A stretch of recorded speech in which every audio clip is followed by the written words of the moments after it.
Hey guys, so I got here Three Women, Shortcuts, both made by Robert Altman.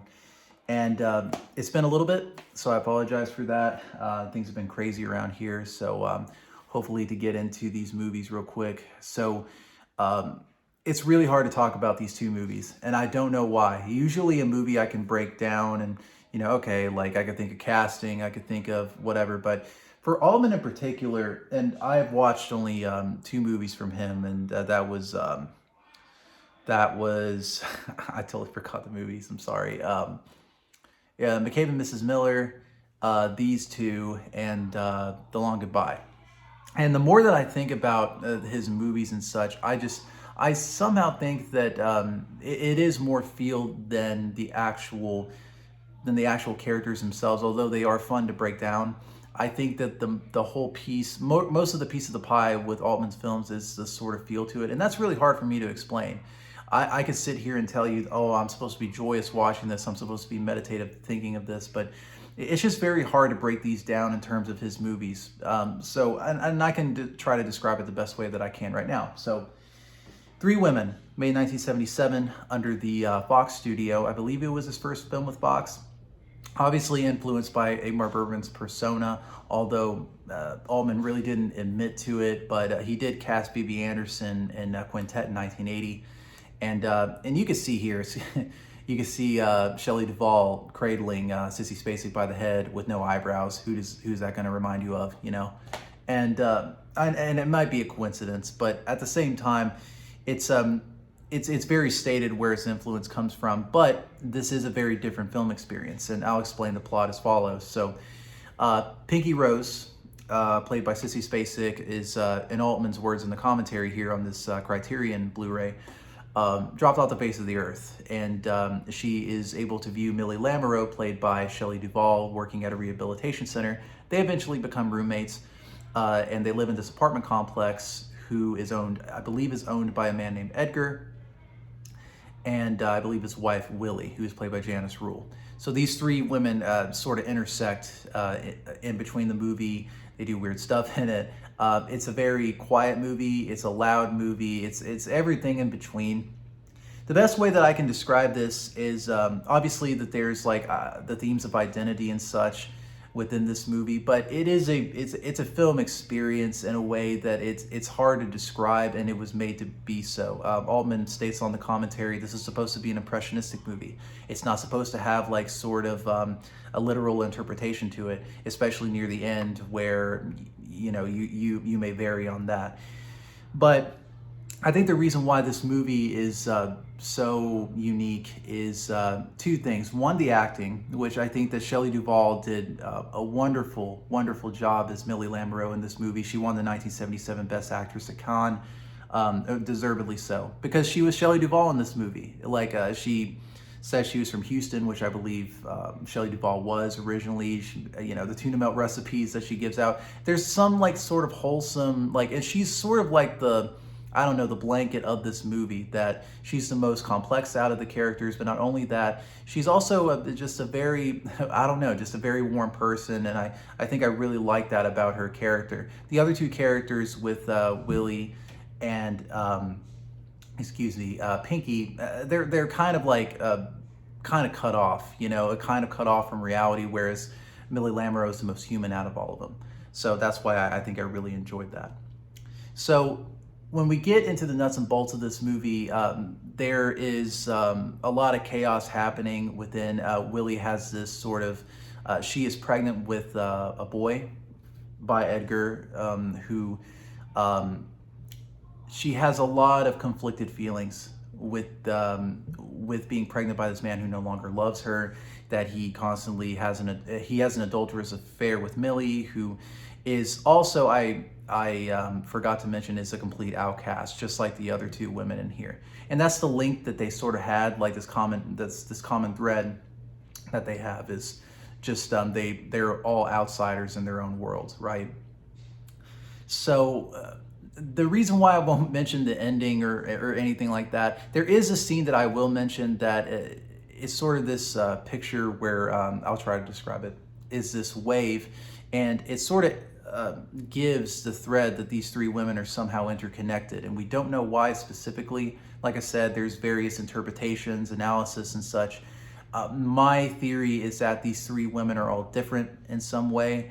I don't know if they're a part of like Willie's frame of mind or if they're completely different in so ways. I know that the boy talked to them at the end, so I mean, there gives like sort of these people are completely different, but at the same time, the feel of this movie is the best part of it. It's more of like a sort of like a weird sensation, a weird experience that you really can't put your finger on. And it's sort of like a dream that Altman intended. It was something that really can't be like specifically dissected. It's something that, you know, you can only feel and you can sort of work out, but at the same time, it's still a vapor. And that's why I think that this movie is really worth watching. And the audio commentary is wonderful in this. I haven't listened to a lot of other commentaries from Altman, but I know the one from McCabe and Mrs. Miller was kind of lackluster. The editor kind of picked up the slack, but this one is wonderful. It picks up his working methods, how he thought about the film, his relationship with Shelley Duvall. I thought it was absolutely wonderful. So Three Women is a definite must watch. Go and watch this wherever you can. I believe the only way that you can watch this is through the Arrow version if you're in Europe, and for America it's this for the Blu-ray. So now we get into Short Cuts in 1993. And so for this, I think that for all that is said about Short Cuts, and I'll briefly touch upon Altman's mid from Short Cuts to this. So in 1980, Robert Altman made Popeye. And Popeye was a success, but it wasn't a success as much as Disney and Paramount was hoping for, because Popeye back in the 1940s was a huge thing, rivaled Superman even. But whereas Superman was very successful and could be still, he's a superhero. You could put him anywhere, any sort of situation. But Popeye was so, it was of its time. And I think that Disney and Paramount sort of overstated how big the character was going to be, even in the 1980s. So that's what I think caused not a lot of people wanting to see this movie. Just because Popeye was old, dude. Superman is always going to be new. Like Popeye, whatever, dude. And that's not to say Popeye is awesome, but I'm just saying, like, that's probably why it failed. But anyway, he was persona non grata in studio Hollywood after that, even though he was able to make stuff like Tanner 88 for PBS, Vincent and Teo, the miniseries that he was able to make in 1990. He was considered like box office, like trash, poison. Don't hire this guy if you're trying to make any sort of money. So in 1992, he comes out with The Player, which is considered his comeback or his comeback movie, where it was sort of like critical of Hollywood and such, I haven't watched it, so this is the only thing that I can come up with from memory. But it was a success, and it brought Altman back. Where in the 90s, there was sort of like a going back period, I think, of where cinema had come to. We're almost at the end of the 20th century, and there was a lot of fondness there, you know, from Quentin Tarantino's sort of success from not reworking Sergio Leone's movies, but, you know, taking his sort of themes and such. And there was a recontextualization there, maybe, I don't know. But anyway, Altman was sort of like seen as this, wow, like Altman's still with us. He made MASH, and he said that he was able to get projects done just based off of the success of that movie. And of course, he would denounce the TV series. He hated it. But that's the main reason why he was still able to make movies. Like, screw Nashville, screw Three Women. You made MASH. And it was considered like it's still considered an American classic, still to this day. So anyway, we get to Short Cuts, which is Altman's sort of return to ensemble movies that he had made with Nashville back in 1975. Short Cuts is the same way as Three Women in terms of it's a feel movie. It's sort of like weaves its way, but it's different in that these are characters that can sort of be dissected in their own ways. But these characters, sorry, I'm getting ahead of myself. The plot line is essentially early 90s LA. There is many different people that are all interconnected, and they all have their own issues, their own problems, and there, and that's basically like the sum of the plot. But it's more than that. It's a strange movie in that because it interweaves within so many plots, and it gives such an impression of what humans deal with on a daily basis, how they respond to these crises, that not like if you just like dissected like one of them, it like it's like a puzzle, like it all falls apart. And I think that's what gives Shortcuts its sort of lasting effect, is that like if you just like saw Michael Modine's character, you're probably like, man, this guy's whiny, dude. Like it maybe turn you off. You might not like Andy McDowell's acting. You might not like Jack Lemmon's little cameo. But if you really like took the time to like sit down and assess like each part and how it sort of combines together to make this collage of how these people deal with trauma, loneliness, isolation, repression, just everything about it, and how it's sort of like it's peeking into really what the human condition is and how we react to that. And most of these characters have like 9 to 5 jobs, and they have responsibilities, and how they all like juggle that with their own sort of issues, I find to be very fascinating, and how Altman was able to really tackle those issues in this movie. Obviously, like this Shortcuts was based on stories from Raven Carver, and although that I have never read any stories from Raven Carver, so but I know that Altman, of course, put his own sort of spin on it.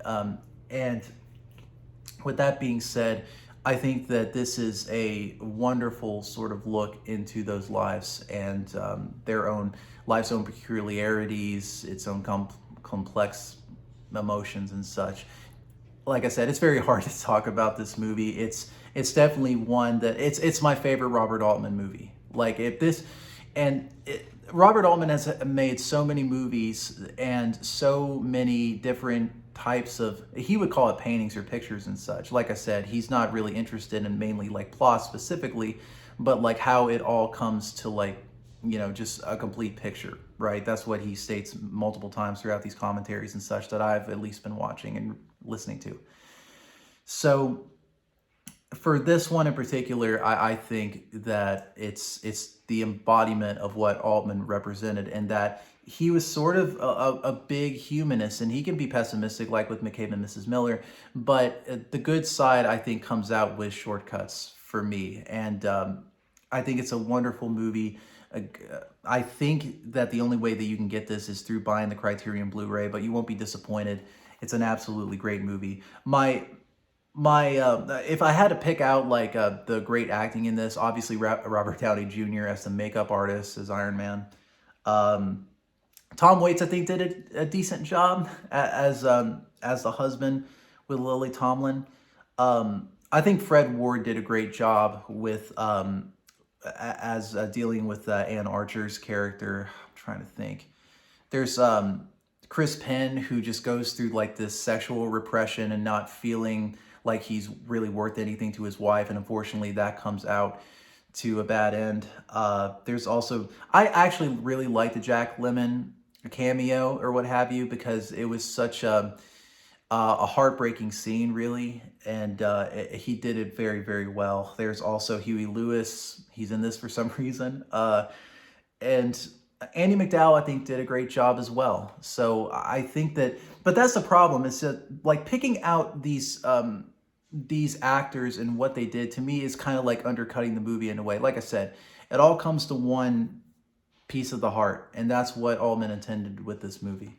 So definitely give this a watch, and I try to do my best, guys, for these two movies, but these are definitely must watches. I would highly advise you to watch these wherever you can. I will come back later on with another review sometime, either tomorrow or the next day. Hopefully I'll get that out soon. But thank you guys for sticking around. I appreciate it greatly. Thank you.